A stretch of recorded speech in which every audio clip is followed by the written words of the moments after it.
Hello. How are you? I hope that this video finds everybody well. Today I am going to be doing a video that I am very excited about, and I have a lot of writing that I'm going to be reading from that you can probably see reflected in my glasses. I've got about 4 pages of notes for this video, so yeah, I'm really excited for it. It's essentially going to be me talking about the most common myths that I see about polyamory that float about in various spaces. So I've seen some of these online, in fact probably all of them, and I've seen and heard some of them through friends and family members, and I just thought it would be really interesting for me to talk about the most common myths that I see about polyamory, because I think it's interesting to examine where these myths come from, and then also how polyamory and polyamorous people actually function in reality, because I think a lot of them come from misinformed people. This is coming from someone who I've lived both a monogamous and polyamorous lifestyle, and I've researched polyamory pretty consistently over the last 2 years and continue to do so. I also think that I'd consider relationships and consensual non-monogamy to be one of my special interests, so yeah, really no signs of slowing down with that one.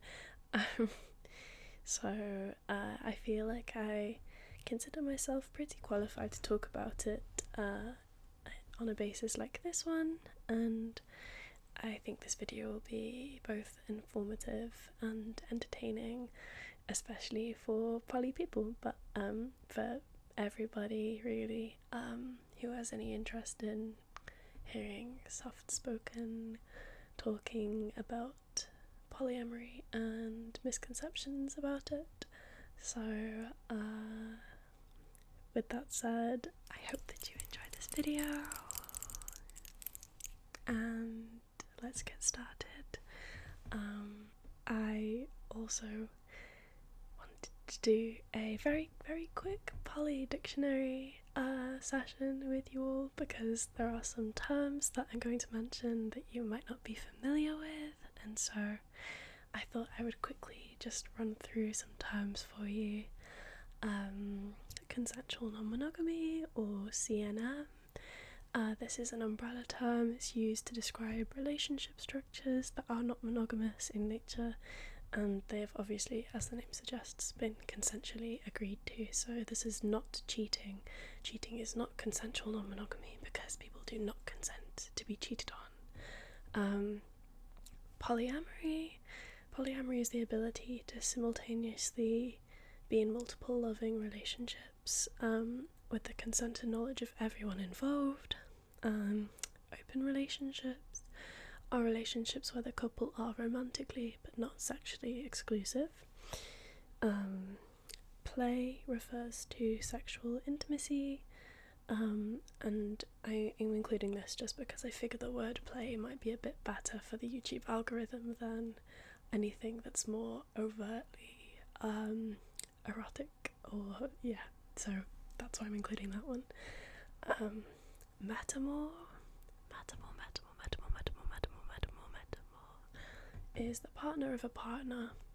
So to help you conceptualize this, if Linda is dating Bob, but Bob is also simultaneously dating Lynette, then Linda and Lynette are each other's metamors, so they would consider each other their metamors.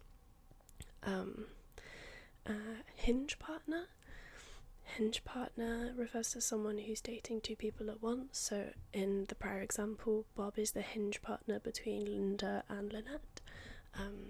Hinge is a really useful term because it often is used in reference to the act of hinging, which I feel like I could get into, but might need to be in another video just for time. Basically talking about how you manage having multiple relationships at once. And finally, pétamore. Pétamore, very, very important word. This refers to the pet of a métamore. So if Lynette was talking about Linda's dog, she could call the dog her pétamore. Okay. So that's the dictionary section done. The first most common myth that I see about polyamory is that people say polyamory is the same as cheating. You might think that this one is obvious, but I see so many people, especially on the internet, saying that polyamory is just cheating. It's the same thing. It's like cheating with a bunch of extra steps, things like that. And there can be cheating in polyamory. It's not impossible for people in polyamory to cheat, but I think it's more helpful to conceptualize it as breaking agreements rather than cheating, just because that is slightly less vague, more helpful. So it's a more helpful way to understand issues where it comes to partners breaking agreements with each other. And it's interesting because even in monogamy, people consider different behaviours or even thoughts as cheating, because we can think about what people call emotional cheating, where they might have a crush on someone while in a relationship, and so people would sometimes consider that emotional cheating and reasons to break up with their partner. And so people also have different understandings of what cheating is in terms of more physical things, because behaviours like texting with other people, or some people even liking other people's social media posts, might be considered cheating. So it's really, really important that in monogamy or in consensual non-monogamy that people understand and agree with their partners about what is cheating and what is not cheating. I think that would save a lot of heartache if that was something that people considered and had that conversation early on in their relationships. The second myth that I wanted to talk about is that poly people have commitment issues. This one is interesting because how do you conceptualize commitment as an idea?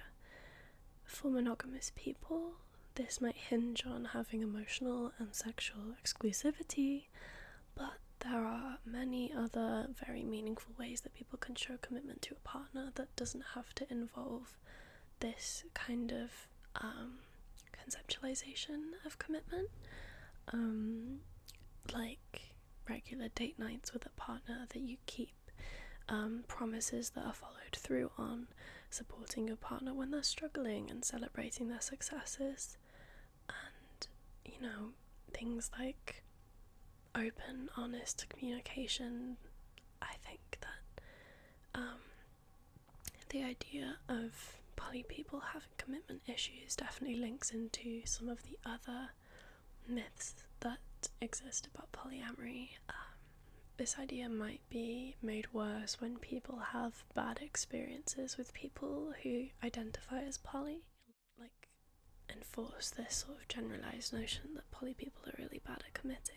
That also probably applies to some of the other things in this list, actually. I think the idea that having like one or two negative experiences with someone who identifies as poly can definitely make it more likely for you to kind of extrapolate from that one situation and paint everyone else who's poly with a broad brush. Is that the saying? I can't remember. Paint everyone with the same brush. No, that's the saying.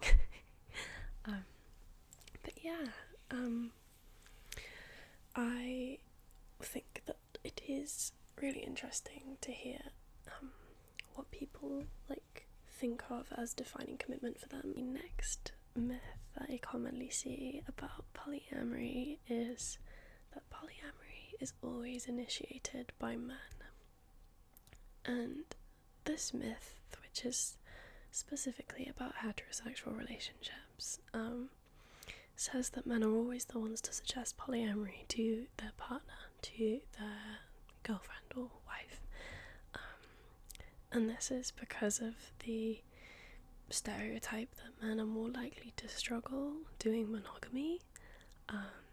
You hear a lot of BS about higher sex drives, making it seem like such a struggle for men to be monogamous or sexually exclusive with one person, and in contrast, we've had narratives about women that portray us as desperately hoping for men's loyalty in heterosexual relationships, and hoping that we can satisfy the men we are in relationships with enough that they stay loyal to us. I hate this argument because it portrays polyamory as, firstly, just a sexual thing, and two, a response to commitment issues, which goes back to the second myth. And it also paints men as so weak and so unable to control their crazy libido or natural urges. I think it's so silly. It's like the idea of some arguments about like assaults, about women walking down the street wearing certain clothes, about how some apologists would say that, you know, it's harder for men to control their urges because they're wearing certain clothes. Like, no. What are we saying? What are we saying? Men are able to control themselves just as much as women are able to control themselves.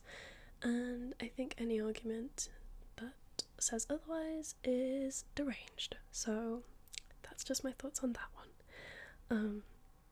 I've also not seen any evidence to support the assumption that when heterosexual relationships change in structure from monogamy to polyamory, that this is initiated by the man all the time.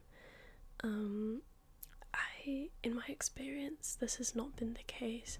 I see both online and offline couples who've become CNM or polyamorous where the shift was initiated by the woman.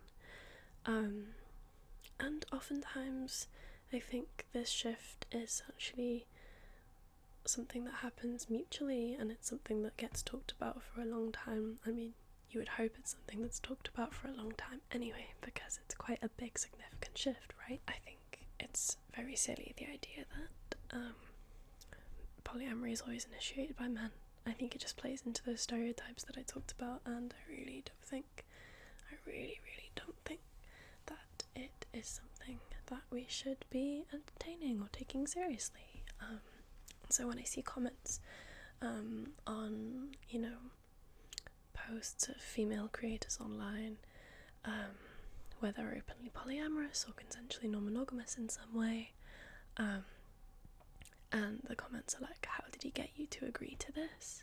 I find that so demeaning, and so it strips away the woman's agency completely, and I really don't like it. So that is my third myth that I wanted to mention to you guys. The fourth myth about polyamory is that polyamory is a phase. This is otherwise known as poly people just haven't found the right person yet. This is maybe the most condescending argument of them all. Some people might liken it to saying to a lesbian that she just hasn't found the right man yet. If someone's following a relationship structure that they're happy with, when they have a good quality of life and well-being, how on earth is it your place to sneer down on them and say that you just haven't found the right person yet? People that think it's kind or appropriate to just impose their own views of relationships onto others, especially when they're not asked for, are very misguided. It's so judgmental, and it also guarantees, ironically, that if the person practicing polyamory is actually having hard times relationally, for whatever reason, they're much less likely to come to you for support with their issues because they know that you're coming in with judgments from the get-go and biases about the situation, maybe even I told you so's. And so I think this is such an unhelpful thing to say. Who isn't helping? What is it achieving?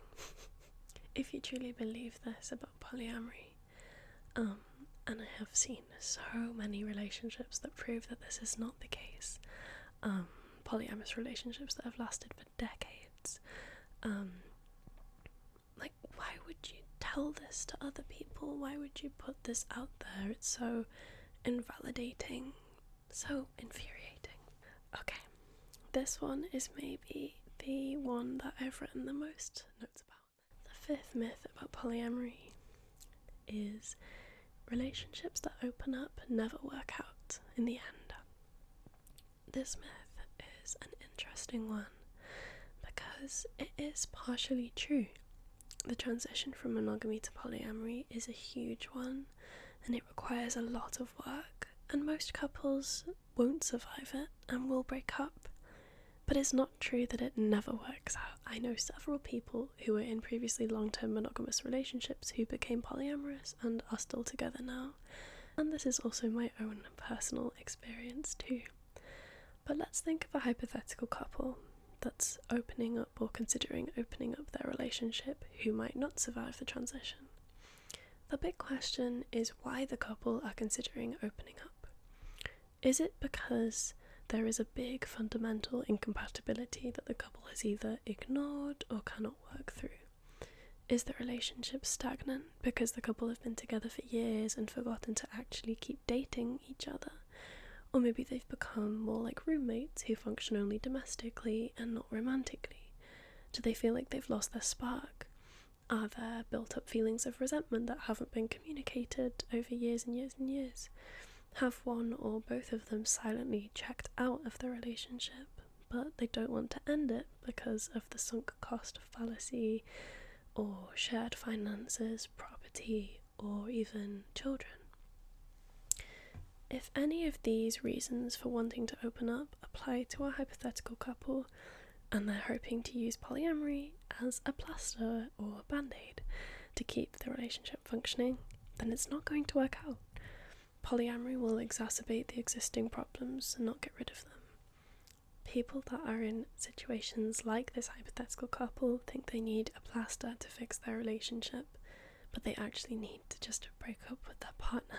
They especially shouldn't try adding other people into the mix thinking that will help solve things. It won't. It will not help. It will make things much more complicated. The sixth myth about polyamory that I see sometimes online and I get questions about all the time in person is that poly people don't feel jealousy. It's interesting how much people assume that this is necessary for people to do polyamory, and to some degree I understand it.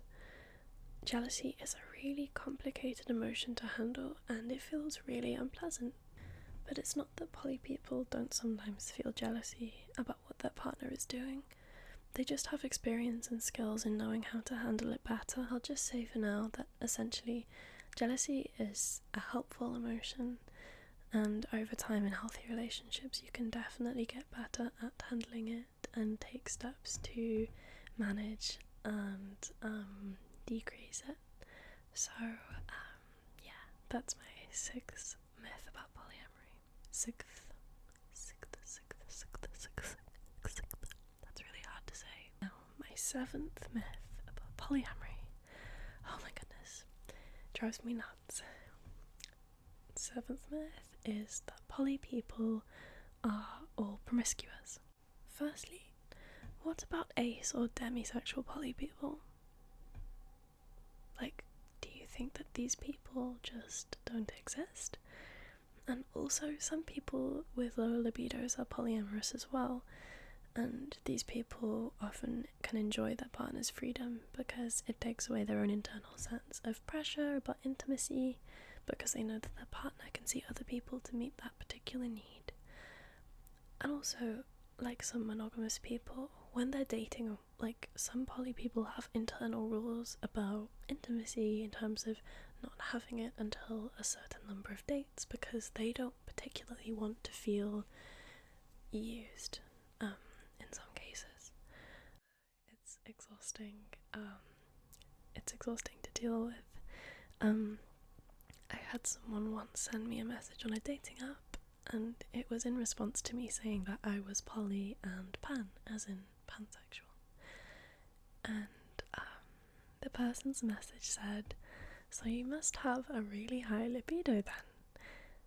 I had to say to this man, I don't really know if I even needed to say that it was a man who said that, but anyway, I had to say to him that my sexuality and relationship structure had nothing to do with my libido, and he was pretty shocked to hear that.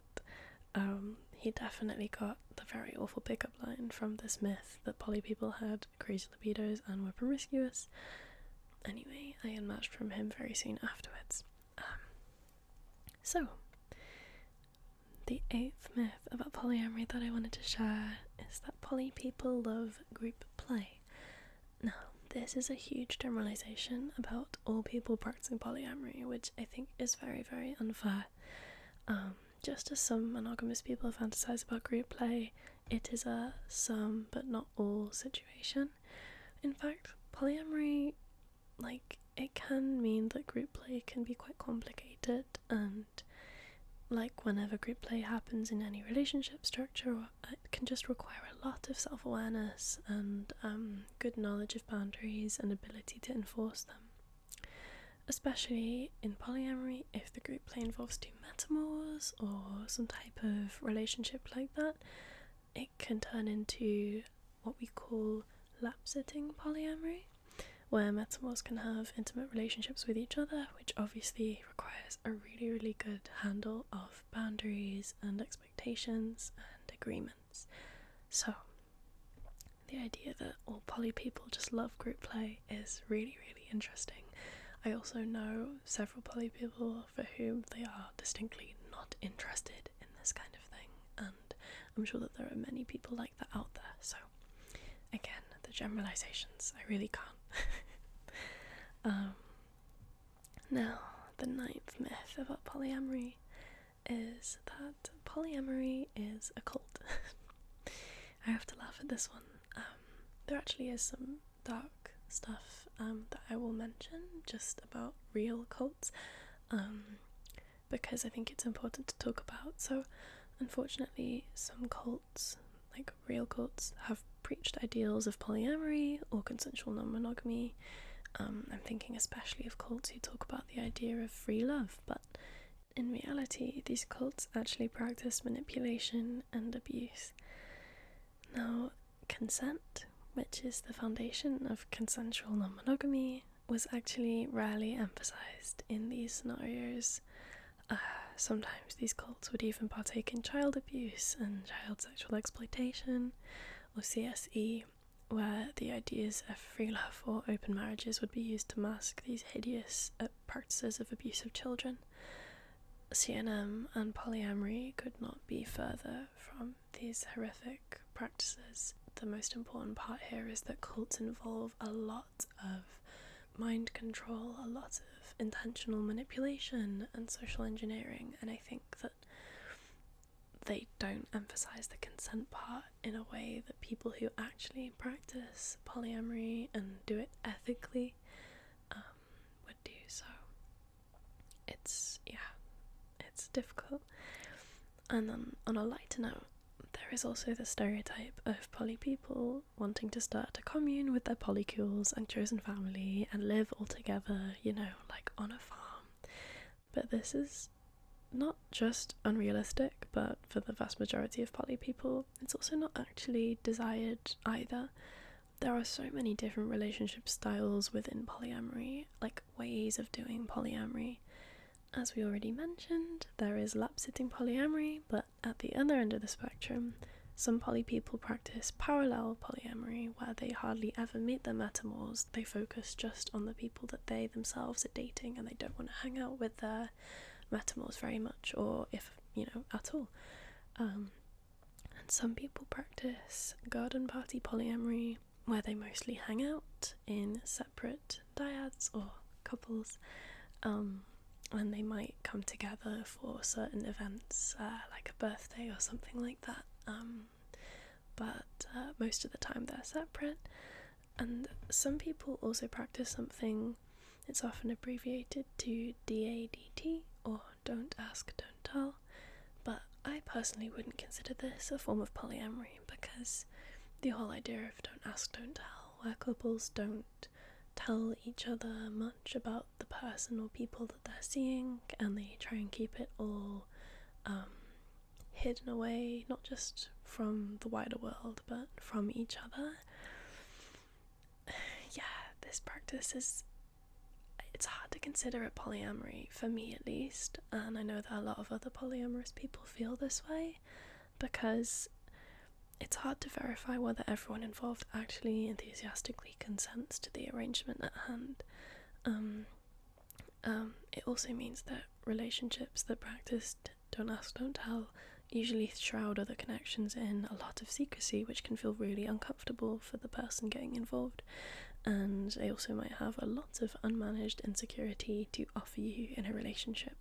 So to anyone interested in practicing polyamory, I would strongly advise against practicing don't ask, don't tell. And just to round that section off, I realise I didn't mention kitchen table polyamory, and this is probably the style of polyamory that people would most associate with, like, is stereotypically associated with cults and cultish behaviour, where everyone involved with everyone likes to hang out all the time, where metamors might hang out very, very frequently. It's just really important to emphasise that everyone has very different ways of wanting to connect with the people in their lives, and different ways of connecting with metamors, and people should never feel pressured into doing any particular style of polyamory. They should figure out what feels most authentic to them and go with that. Just communicate really honestly with the people that they're involved with. So, the 10th myth about polyamory is that polyamorous relationships are destined to fail. I find this one very, very laughable. When nearly half of marriages end in divorce in the UK, and for second marriages this percentage is much higher, I think that there's no guarantee that any committed relationship lasts forever. Most polyamorous people that read that statement would probably find it quite funny as well. I'm aware of so many polyamorous people who've been unhappy, fulfilling relationships for years. I also think that people who judge the success of relationships by how long they last are perhaps a little misguided.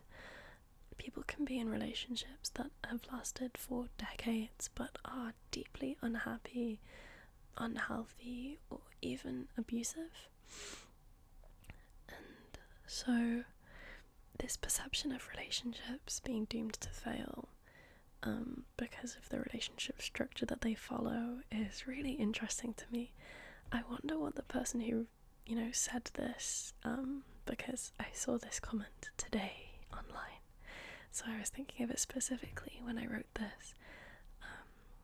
I wonder what the person who said this feels about the idea of being alone, and whether it scares them as much as the idea of being in an unhappy but long-term relationship.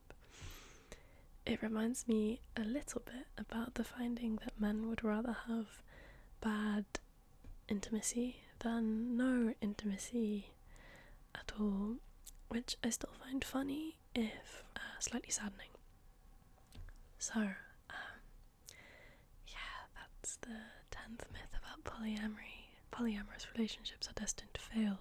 So that concludes my video about polyamory and the 10 most common myths that I see about it and hear about it. So I hope that you enjoyed it, and if you like polyamory, talking about it, the theoretical and practical elements involved in it, I would really like to do more videos where I talk about the ins and outs of consensual non-monogamy, but I will just see what people find the most interesting about my YouTube channel, because I have quite a lot of special interests, not just relationships and CNM relationships. So I think that concludes this video, and I hope that you have a lovely rest of your day or rest of your night, and until next time.